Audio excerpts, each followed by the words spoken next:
Another antique here at the shop. This is an absolute beauty. This aircraft is about 20 years old. It's been sitting unflown for about 15 years, I believe, and we are tearing this thing apart and putting it back together.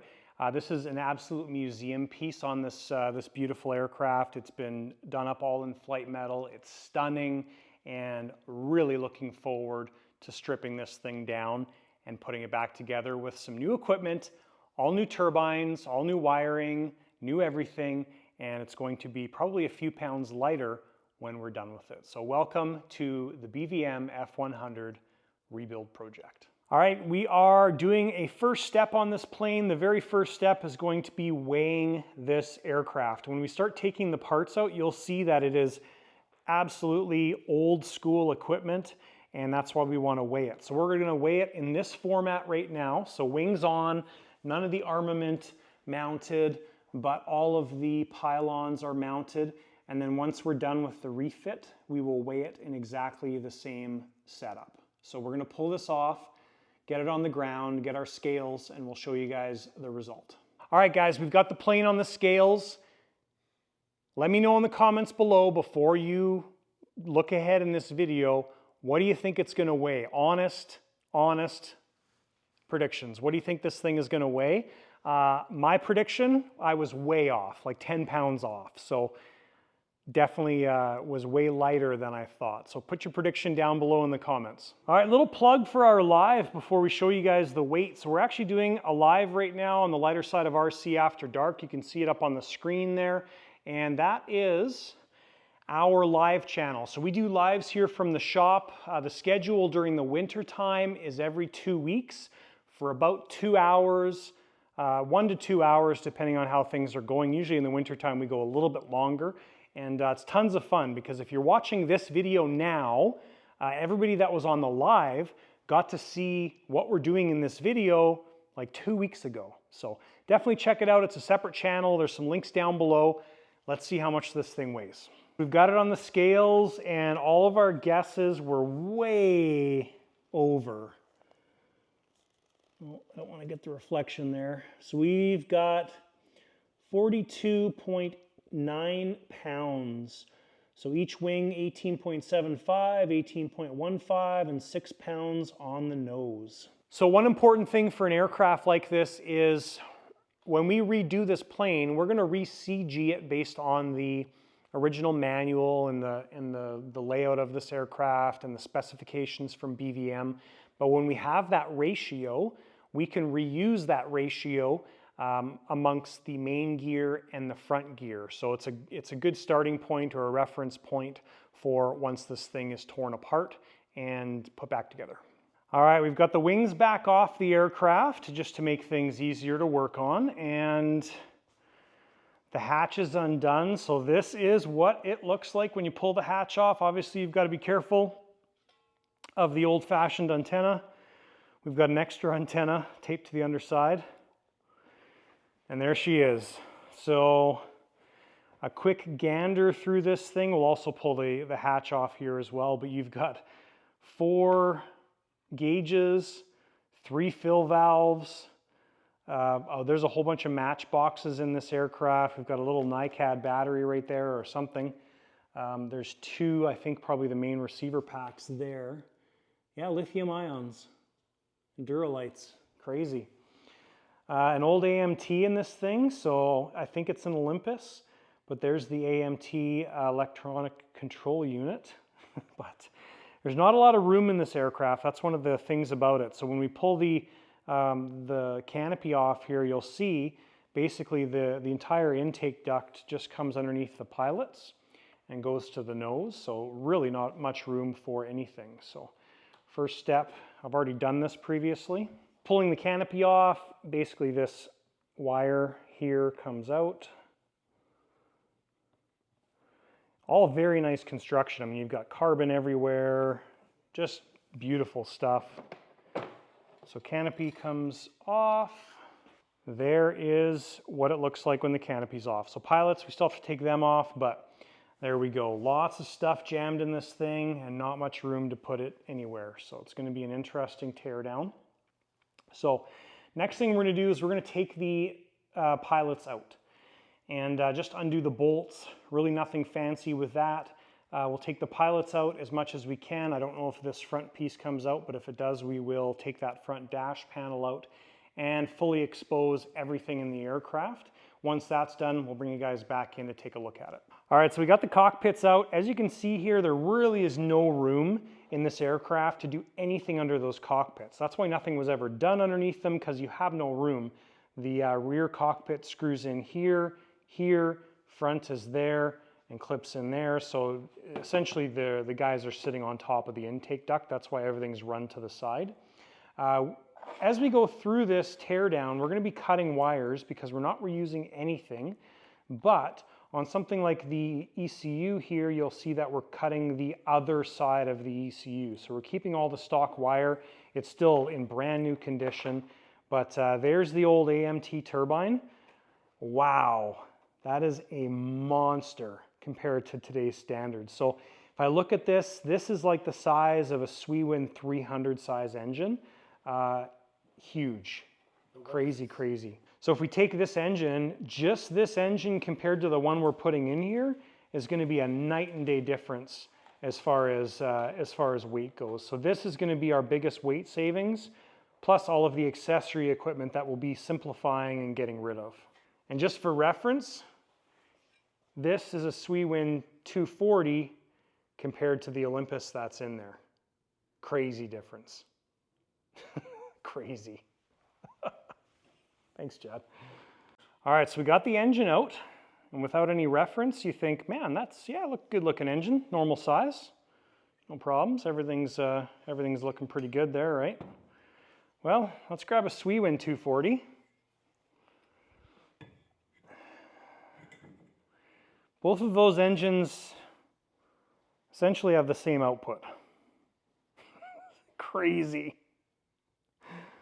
Now we're going to weigh them. The weight's not going to be totally fair because the Swiwind has its mounting straps on there, but I don't think we're really overly worried about that. So, all right, so the AMT engine, 2,925 grams. So when we convert that, 2,925 divided by 454, 6.44 pounds for the AMT. Now that's not including any equipment, which the equipment is very antiquated and old. There's the information on it. I like that it's got a little lead seal on there so it knows that it hasn't been opened. That's the starter motor. Look at the size difference. Crazy. So 6.44 pounds, Swiwind with mounting straps, 1,820 grams, 1,820 divided by 454, 4 pounds on the button. 2.5 pounds savings. So we're not putting this engine in that plane. It's getting a Chikoi 240, but it's really the same. The Chikoi is actually a little bit heavier than this one, but really we're losing, what did you say? 2.5 pounds by switching engines. That is mind-blowing. All right, so we got the pipe out here, and the pipe is unfortunately fried. So this is what a fried pipe looks like. You can see it's very discolored. This is something that I get asked about fairly often. And if you look at the straps there, you can see that they're melted into the pipe itself, like right there. So pretty sad. We're gonna have to get a new pipe for this thing. There is the interior side. So yes, when a pipe is destroyed, that's what it looks like. The other thing to look at here is the equipment. So once you get the turbine out and you look back here, that right there is the fuel pump, and that is the turbine battery. All of that was underneath the bypass. Craziness. Look at that stuff. Wild.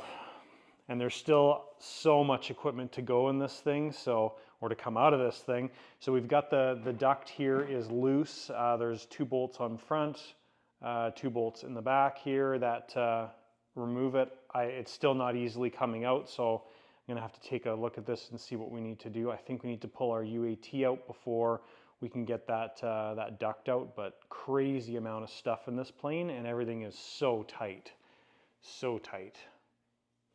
All right, we finally got the duct out, and it was definitely a lot of work. A lot of this stuff we're just tossing in the garbage, so you know, as I'm pulling it out, I'm just throwing it in the garbage. There's the UAT sitting in the middle of your screen. So that is what's happening. I'm going to take you guys through this stuff.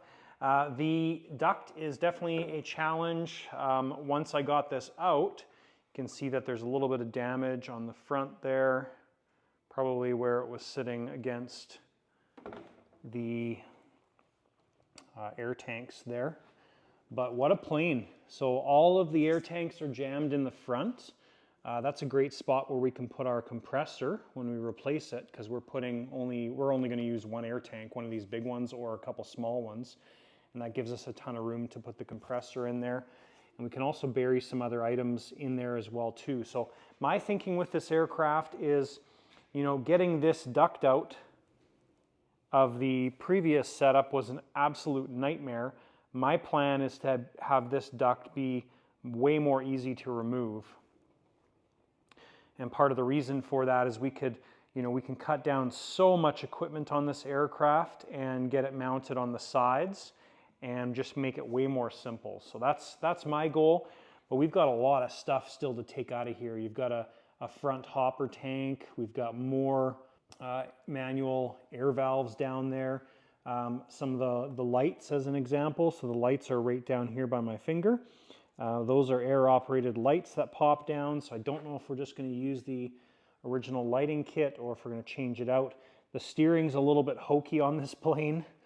You got cables here that are controlling the steering. The servo's toast, but that's interesting. So yeah, it's definitely wild. Like all of that wire down there is all going to be gone. So and then as we go to the back, now that we've got that out, the tanks are actually quite large. There's a very wide base on them, so that's good. Also, switching out the turbine to a more modern turbine will increase the flight time substantially. So I suspect we'll be probably getting rid of this hopper tank as well too, because we can just have those saddles go to a UAT.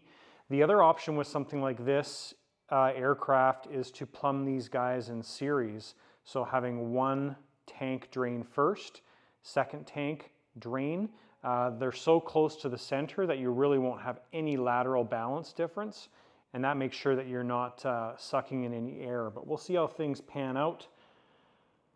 I'm just kind of throwing out ideas here right now. So yeah, just a mishmash of stuff. There's another air valve down there, like just crazy. So we actually have a decent amount of room to hide stuff. Like, you know, down here we could put our entire air system down there. So like I said, my thinking with this is getting everything kind of mounted on the sides and underneath, and then if we need access to any of those things, you can basically pull that air duct out, access it, but it's not going to impede us from running the systems on the aircraft. So essentially we could run all of the systems for testing purposes with that duct out. We could even run the turbine, and then you basically slip the duct in, maybe mount one or two things on there, and that's it. So that's my initial thinking. We'll see how things pan out.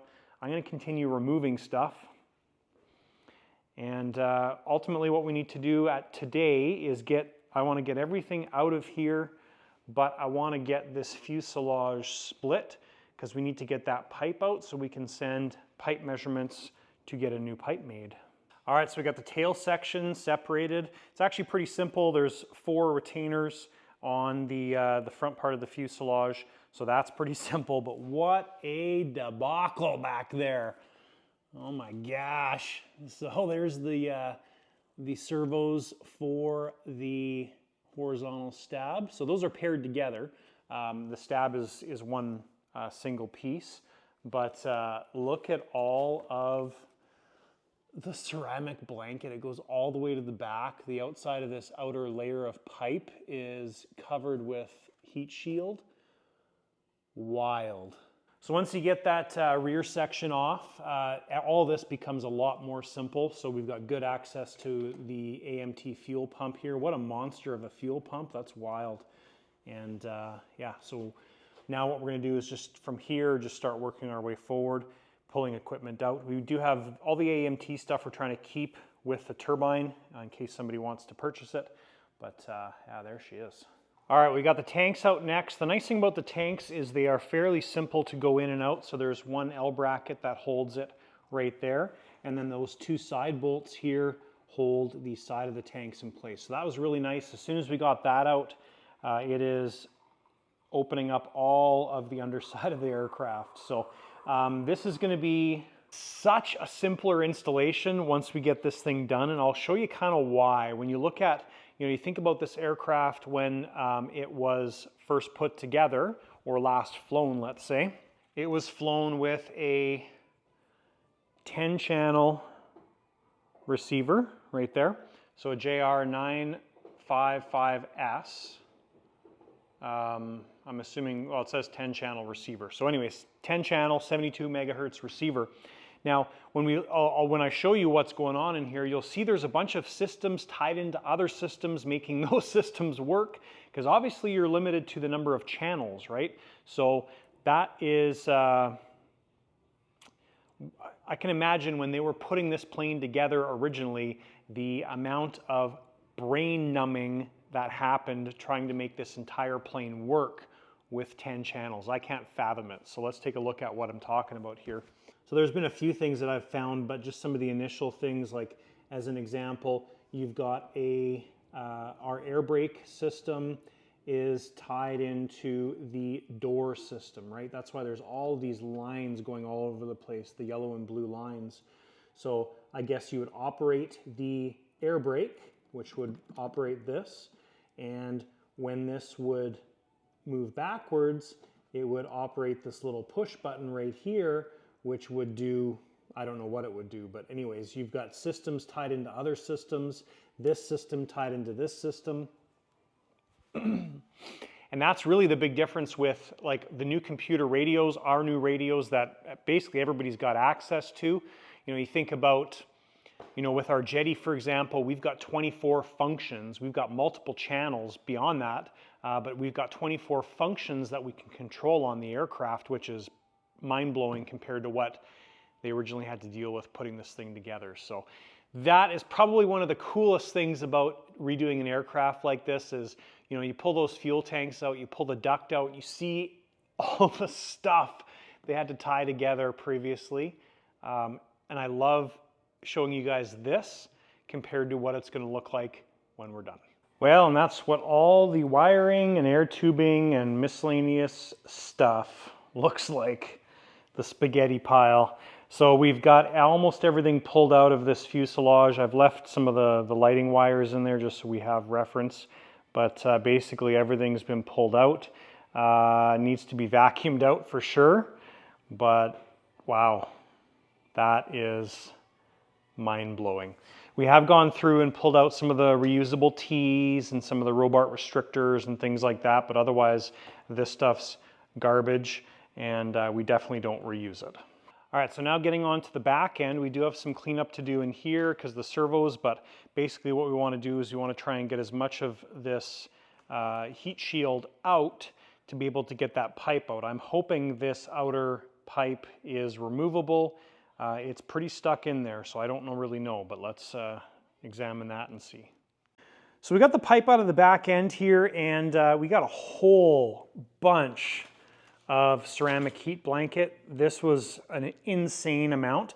I think that, yes, this was definitely done in a very protective manner previously, but I think we can definitely do it better here in the future. So that's a shot of what it looks like down the back end. So we've got two 8611 servos, DS168, and I think the same servo on that side. So those are thin wing servos. So those are important because it brings us to the next step of ordering replacement parts. And we've got, once again, another matchbox, which both of our stab servos went to. So very interesting scenario here. This servo right here actually pulled a pin which allowed the chute to release. So this chute's been bunched up like this for 15 years. So that's interesting. Got our back end off here as well too. This is quite a hefty 3D piece and very interesting, I guess scale piece, not 3D piece. So very interesting. So let's talk more about what's going on here. So here's the old pipe. Now this brings us to discussing what we've ordered already for replacement and new parts. So when you look at something like this, this aircraft with flight metal, it's important to keep the heat from the flight metal. If you have a bunch of heat from the inside, it softens the flight metal and will soften the adhesive or the glue holding this in place. Well, when you think about the way aircraft's pipes are done, you've got your inner pipe, your outer pipe. At the back end here, the inner pipe is inset from the outer pipe. That creates a Venturi effect, which pulls air between the two pipes. So when you do stuff like this, putting heat shield over top of this, the only thing it's going to do is add weight.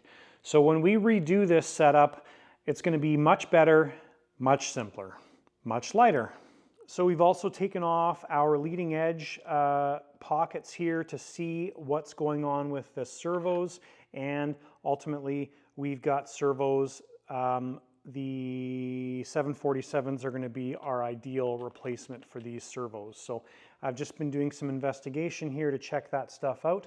We also got to take apart the flap servo, but I think that we are an 8411 on the flap. I think we're a full-size servo there, but we'll pull that open and see. So that brings up our parts order for this aircraft. That's an important step on something like this, and I've taken this apart to the point where I know the parts that we're ordering. So essentially we're ordering a Revoc bag kit just for the wing bags. That's all the owner wants. So we've got that already ordered with Revoc. We've got a Unilite kit. So we're ordering the 1/6 Pro kit for this aircraft. That is going to be a great overall fit, I think, for this F100. This actual F100 is about just under or just bigger than 1/7 scale. So the 1/6, I've already done some measurements, and that light kit will fit well. That light kit, one of the important things with it is it comes with drop-down lights for the belly, and I've measured those and they're the right size for what's going on this aircraft. And then our servo layout for this aircraft, basically we're doing 9930s everywhere from MKS, and then we're doing 747s on everywhere else. So those we're going to get ordered today, and those are all important steps on moving forward with this aircraft. And we've got our pipe being made by Scott Marr from Elite Aerosports. So I've been in discussions with Scott, given him all the measurements, and he's also owned one of these planes as well too previously, which is awesome because he knows our setup on this aircraft, and I've given him all the dimensions and everything that we need. All right, guys, and that wraps up video number 1 in the refit, rebuild, re-kit of the BVM F100 museum aircraft. We're going to call it that because this is beautiful. This thing's so stunning. What happens now is we've got all those parts on order. We've got turbine en route soon. We're going to have servos on order soon. We're going to have pipe coming soon. Wing bags, those will be here in a couple weeks, so that's all good stuff. We have a parts order for all of our electronics coming soon. So what we're doing now is we're just going to take all these bits and bytes, put them into a bin, and kind of separate things out, organize things, take this aircraft, put it up on a shelf, and just leave it be. And once we get those parts in and all the bits and bytes, we're going to start refitting this aircraft. Now we may do a couple special things like the air brake. We may do a servo actuated air brake. The lights on this thing, once we get the Unilite kit, we will redo those, hopefully with the servo operated Unilite. So lots of changes on this aircraft. It's an interesting one because there's so many details that we have to redo and refit. So stay tuned for that. It will be upcoming on the channel. If you guys have any questions or comments, list them down below. There's going to be lots of technical data and technical things done on this aircraft, so definitely encourage you to stay tuned for it. This is going to be a fun one. So thanks guys for watching. My final prediction, just so you're aware, this thing came in at 43 pounds dry. I think we're going to get, hold me to this, my prediction is we're going to get to 37 pounds. Ooh, that's pretty aggressive. 37.5 pounds when we're done with this thing. So that would be a loss of 5.5 pounds off this aircraft. We'll see what we can do. That's my prediction. Thanks for watching, guys. I want to give a quick shout out to all of our channel members. Thank you so much for being channel members. If you don't know what a channel member is, channel members get early access to our videos. So they can usually see our videos 1 to 2 weeks in advance. It is a paid thing, but there's some links down below to channel membership. I encourage you guys to check it out. Thank you, channel members. Thanks for watching, everybody, and we'll see you in the next video.